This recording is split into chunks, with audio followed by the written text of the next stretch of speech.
How did you access the drug then? You were prescribed it online? Yeah, just an online pharmacy. It was super easy to access the drug. Just like buying any sort of online prescription, you didn't need a doctor's note or anything like that.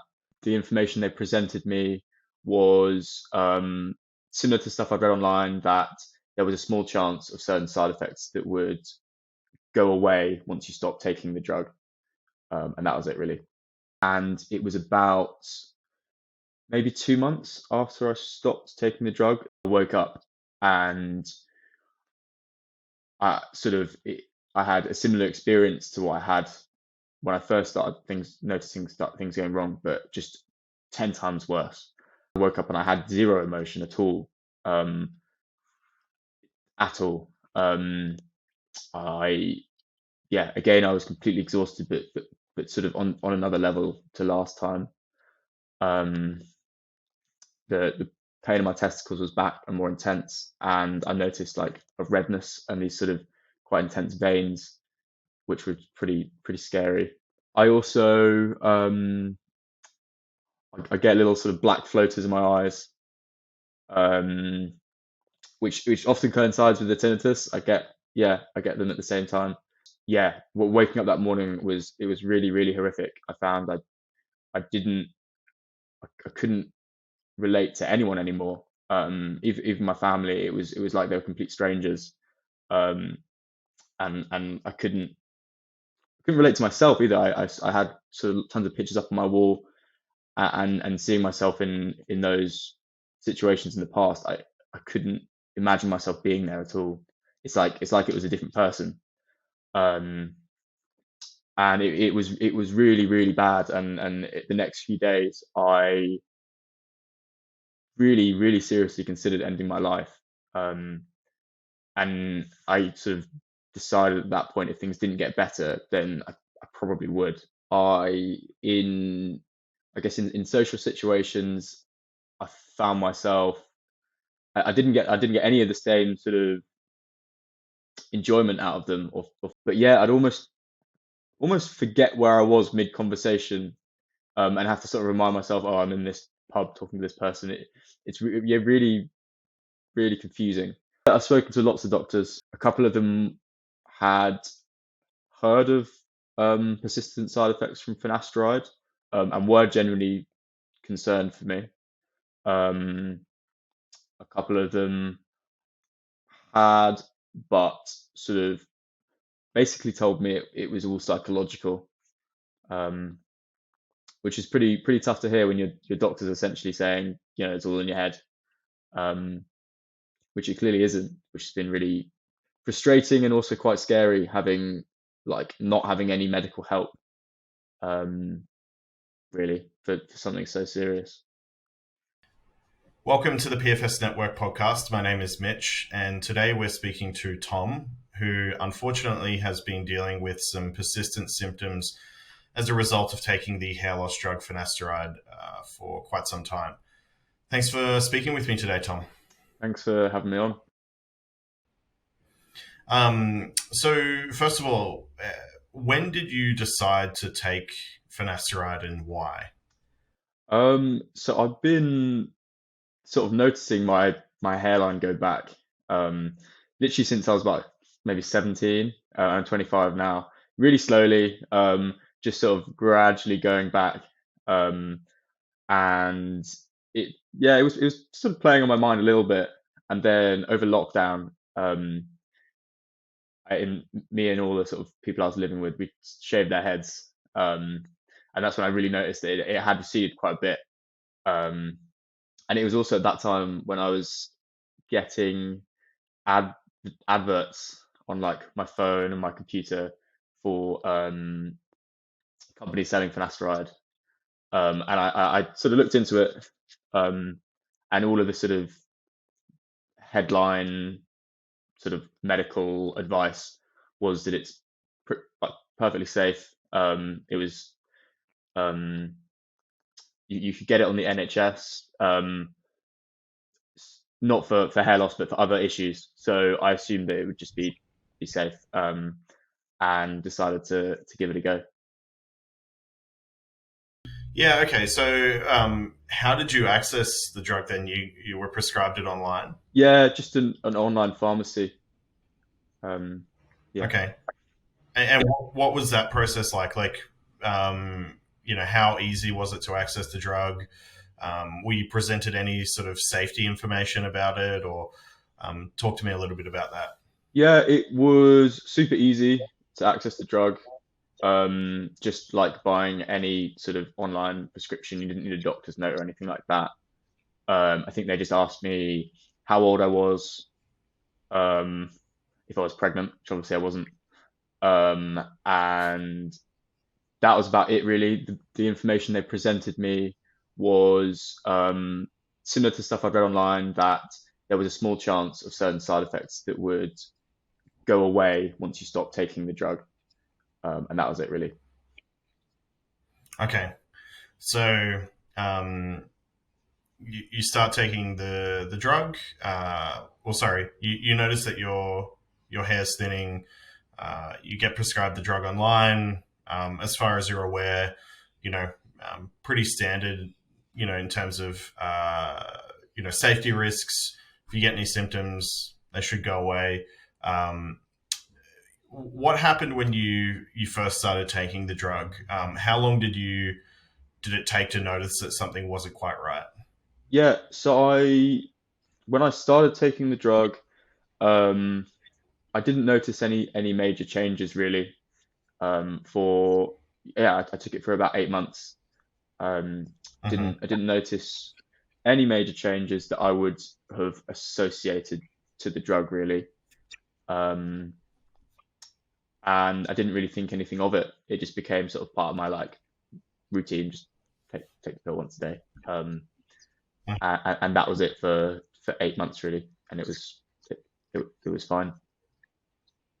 And what happened then at 8 months?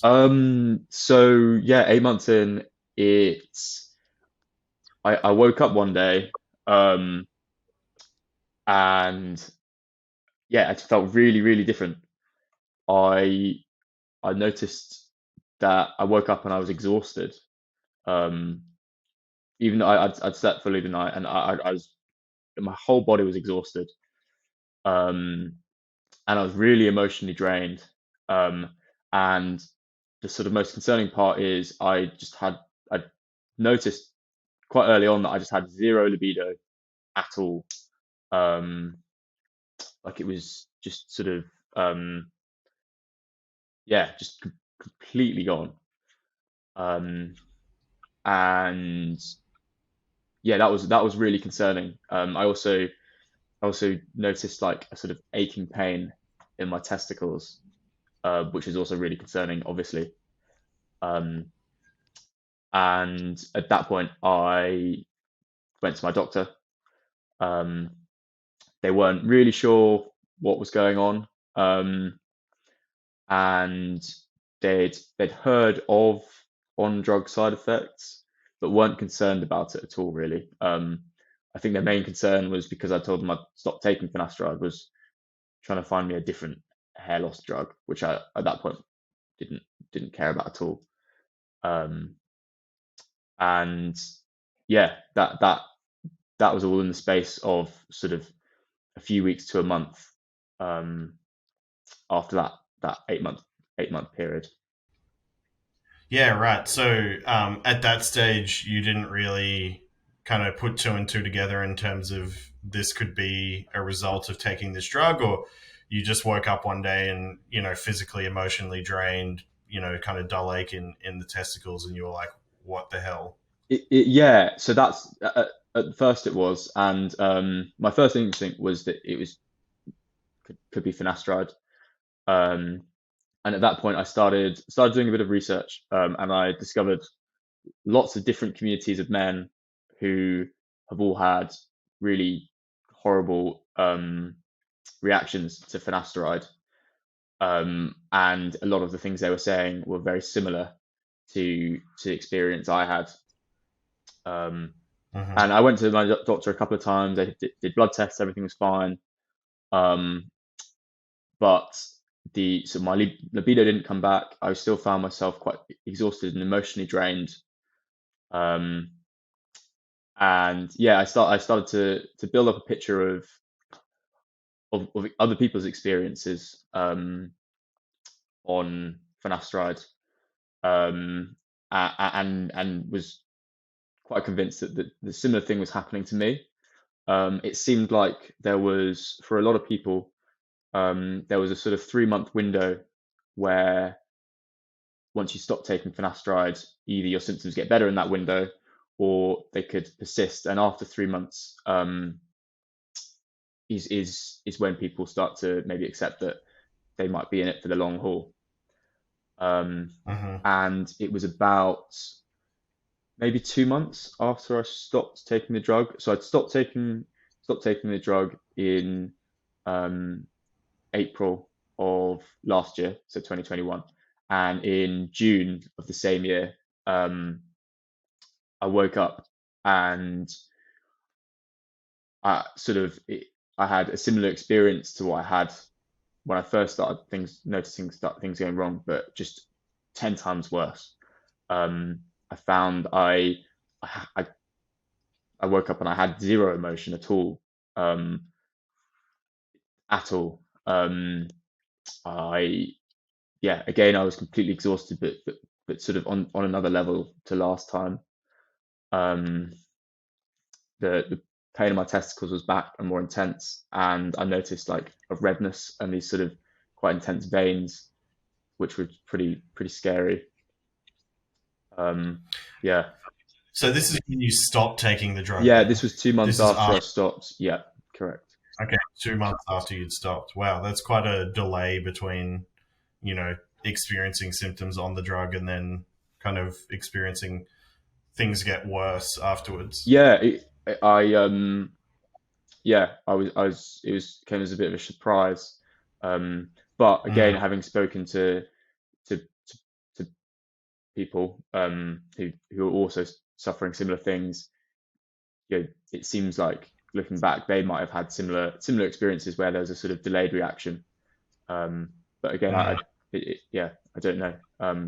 But it was, yeah, waking up that morning was really horrific. I found I didn't I couldn't relate to anyone anymore. Even my family, it was like they were complete strangers.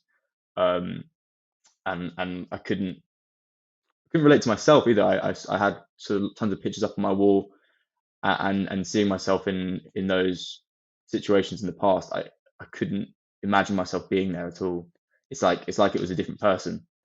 Um, and it was really bad. And the next few days, I really seriously considered ending my life. Um, and I sort of decided at that point, if things didn't get better, then I probably would. Um, it was really that bad. That's pretty, yeah, pretty horrific. How old were you when this I happened? was 24. 24. So, and how long ago was that? So that would have been, so the first when I came off the drug was about a year and a half ago. Um, Okay, yeah. So yeah, I've been dealing with it for and about a year and a you half. took it. Okay, so you took the drug total for about 8 months, 8 months. or Yeah. did you end up taking 8 months? Yeah, wow. And what else did you experience? Any other symptoms when you came off the drug? Did you experience any new symptoms, or was it just kind of the same ones, but they just got worse? Much of the same ones, but worse. I also started to get tinnitus in my ears, which got much worse when I was tired.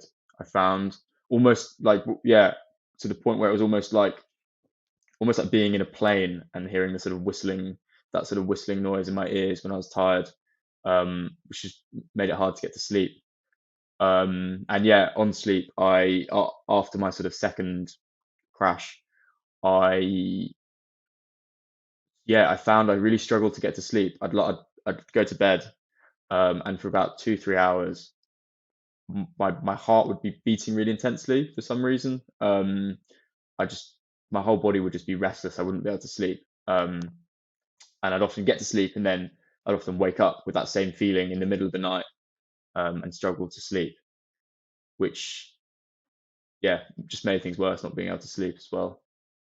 I also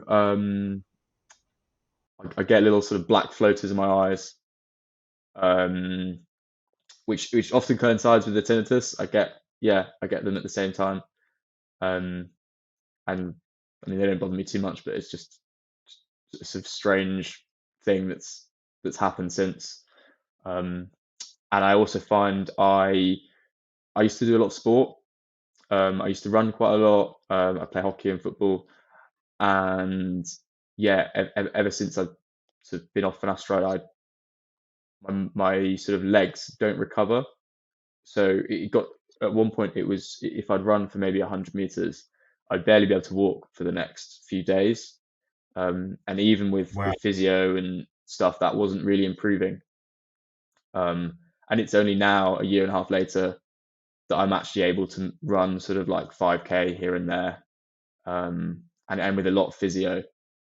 But still, yeah, there's the recovery is really limited. Do you experience, like, after you've been running, shin splints, or the really I don't know. very No, luckily not. yeah. Um, no, I get a little bit more pain in my knees than I used to. Um, but again, like I'm older than I used to be, so mate, it's hard to pinpoint Mm, exactly what could be because of finasteride, what could be different with some of the sure. different side effects. Um, Yeah, I was just curious because that's something that I experienced after, oh really? like, one Yeah. of the symptoms I was, yeah, if I would try and run on the road, in particular, then I noticed I would get really, like, if I ran once on the road, Mm, like, I wouldn't be able to run again for 2 or 3 weeks because my shins, the muscles around my shins would get so sore. wow. Yeah, Yeah. it was, That's yes, that's horrible. very very strange. Yeah. Uh, Yeah. Mine would be more focused around my hamstrings. Okay. And similar thing, they'd get really tight. It almost felt like I'd sort of had a little muscle tear, but everywhere on the back of my Mm, legs. Yeah, hmm. which which is horrible. It's horrible because you know you want to be one of the biggest when you're going through a tough time. Being able to exercise is so important. It's such an outlet, and I didn't have that either at that time. Yeah. Yeah. I- it's very hard. I think, like, knowing that exercise has such, kind of immense benefits for you, and not being able to do it without experiencing, negative consequences is really tough. Yeah, yeah, for It's sure. definitely something that I've experienced as well. So you were only 24 when this happened to you, obviously very young. Mm. Like, what kind of effect has this had on your life? Like, what were you like before, and what's life like now for you? Yeah, it drastically changed my life. I in I guess in social situations, I found myself I didn't get any of the same sort of enjoyment out of them or feedback or I struggle to engage in conversations. And especially yeah for the first few months after my sort of second crash happened, I literally I just get back from work and just lie on the sofa really. Um, I found I found myself sort of I'd be really disorientated. Um, Mm, like I'd be in a room talking to someone and I'd almost struggle to focus on them. It's really hard to describe because I hadn't experienced anything like this before finasteride. Um, but yeah, I'd almost forget where I was mid conversation, and have to sort of remind myself, oh, I'm in this pub talking to this person. Yeah, really confusing. Um, and yeah, sort of if I wasn't living with, I was living with flatmates who would be organising stuff and would go out together or go, I don't know, go to a restaurant together or you know the pub occasionally and stuff like that. Um, that got me out of the house and got me doing things. But I think if it had just been me on my own, I would literally would have been been in bed the whole time, really. Mm. Yeah. And what did you enjoy doing before? Like, what was life like before for you? Um, I used to be really social. I'd literally, a few months before, just before lockdown, I'd come back from, I'd done a year abroad at uni, in Denmark, and sort of made tons of friends. And um, I was planning to take a year out after uni, um, which obviously because of COVID that didn't happen. But I was planning to do that and planning to, I don't know, maybe um, do a ski season potentially. Um, and yeah, I just love traveling. I'd always had that sort of excitement of, I guess, exploring the world and meeting new people, which it's not there anymore. I Mm. don't, you don't feel that sort of excitement for doing things in the future anymore, which, yeah, sucks. um, Massively. Yeah, Hmm. yeah. It's yeah. Really sorry to hear that. Um, so you've been off the drug now for about a year and a half. Yep. In that time, have you have you spoken to a doctor, a clinician? If so, what's that experience been like? Yeah, I've spoken to lots of doctors. At first, when I was sort of a little bit confused with what was going on, they would just try and reassure me and sort of say, "Oh, I'm sure things are fine." And I'd get blood tests done, and the blood tests would all come out normal, or roughly within range. I think I had a couple which weren't, but other than that, they were fine. And then once I started to get a clearer picture of what could be happening, um, I, I'd had that conversation with my doctor, um, and so because in the UK you go to your like GP and you see various different GPs. You don't necessarily see one the whole time. And so I'd have different reactions from different doctors I saw. A couple of them had heard of persistent side effects from finasteride, and were genuinely concerned for me. Um, a couple of them had, but sort of basically told me it was all psychological, um, which is pretty tough to hear when your doctor's essentially saying, it's all in your head, um, which it clearly isn't. Um, and so I've been referred to a specialist neurologist who I'm seeing, in a month or so. So yeah, it's taken about a year and a half for them to start taking it seriously, which has been really frustrating and also quite scary, having like not having any medical help, um, really for something so serious. Yeah, it's one of the common things you hear from patients is the clinical experience is really poor and it's really hard to find people who understand. But I guess you've described being completely healthy and normal one day and enjoying playing sport and hockey, football, and being really social, and then the next day being not being able to run 100 meters without being exhausted. It's there's clearly it's not a psychosomatic condition here. So, um, okay, I guess you've kind of explained your symptoms fairly well.